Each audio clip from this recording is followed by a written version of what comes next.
안녕하세요, 범이쌤입니다. 오늘은 운전하는 분들 모두에게 해당되는 주제를 가지고 왔는데요. 먼저 안전속도 5030 정책 기억나시죠? 딱 2년 전부터 대대적으로 도로의 제한속도를 시속 50km로 제한하고 차도가 없는 주택가 이면도로 같은 경우는 시속 30km로 속도 제한하던 정책이었죠. 하지만 시행한 지 1년 만에 서울시부터 시속 50km였던 도로의 일부를 60km로 다시 상향시켰습니다. 왜냐? 속도를 줄이면 당연히 사고 건수는 줄어들 수 있어요. 근데 이 제한 속도라는 것을 효율적으로 바꿔야 되는데 획일적으로 바꾸다 보니까 발생하는 문제점이 있었습니다.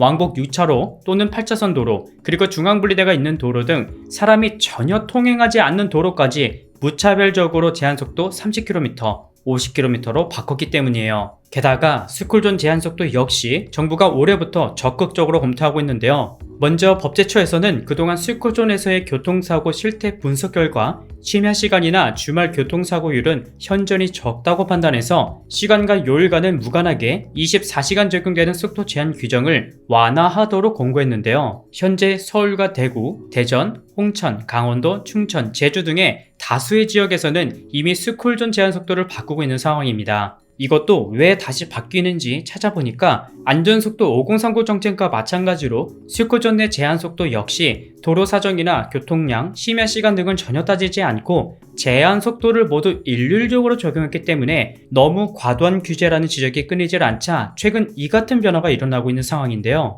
그럼 어떻게 바꿀 거냐? 만약 시간제로 오후 8시부터 다음날 오전 8시까지 운전자들의 판단으로 제한속도를 운행한다면 분명 여러 문제들이 생길 수 있겠죠. 그래서 경찰청에서는 시간대별로 스쿨존의 제한속도를 다르게 바꾸기 위해서 가변형 속도 제한 시스템을 적용할 계획인데요. 그러니까 각 도로의 상황에 대한 정보를 실시간으로 수집해서 속도 제한을 바꾼다는 거예요. 쉽게 말하면 보통 고속도로를 중심으로 안개나 눈, 비와 같은 악천후가 발생할 때 잠시 속도 제한을 낮췄다가 다시 날씨가 풀리면 기존의 속도 제한으로 바꾸는 시스템을 말하는데 이 가변형 속도 제한 시스템을 스쿨존에 도입한다고 합니다. 그래서 가변형 속도 제한 시스템 운영 매뉴얼도 스쿨존 규정에 맞게 새로 준비할 예정이라고 하는데요. 하지만 문제는 애초에 속도 제한만 건다고 해서 문제가 해결될 게 아니었다는 거예요. 그런데 결국 보행자 사고랑 관련된 것들을 제대로 건드리지 않고 자동차 속도만 줄여버리니까 교통체증만 늘고 민원만 폭주하니 다시 원상복구하는 건데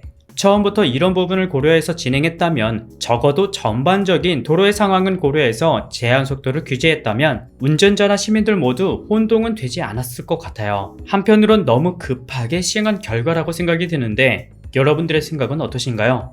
최근 이 부분에 대해서도 어느 정도 납득이 됐는지 스쿨존 관련 법안이 하나 등장했는데요.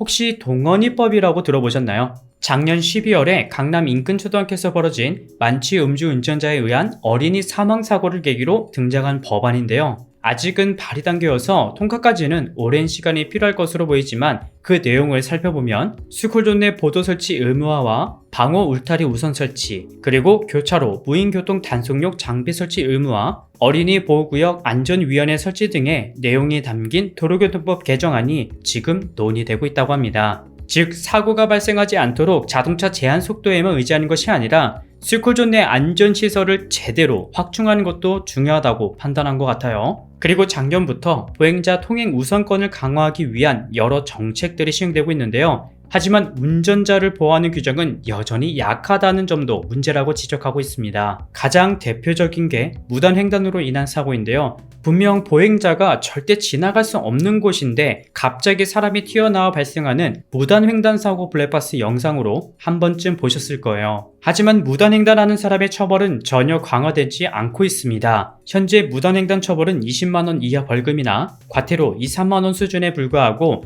만약 무단횡단으로 교통사고가 발생 시 책임은 원칙적으로 보행자에게 있지만 운전자의 부주의가 조금이라도 입증되면 형사처벌 대상이 될 수 있는 상황입니다. 근데 만약 무단횡단을 했을 경우 과태료 2, 3만원이 아닌 몇십만원, 많게는 100만원까지도 내야 되도록 법이 강화된다면 무단횡단 사고도 당연히 줄어들겠죠. 올해 1월부터는 도로교통법이 전면 개편되었기 때문에 운전하는 분들은 새로 바뀌는 교통법에 더욱 주의를 기울이며 운전하셔야 되는데요. 무엇보다 보행자를 위해서가 아닌 나를 지키기 위해서 안전운전 또는 방어운전하는 게 가장 중요하니까 여러분들 모두 사고 없이 조심히 운전하는 하루가 되셨으면 좋겠습니다. 오늘은 여기까지 준비했고요. 저는 다음 영상에서 다시 인사드릴게요. 시청해주셔서 감사합니다.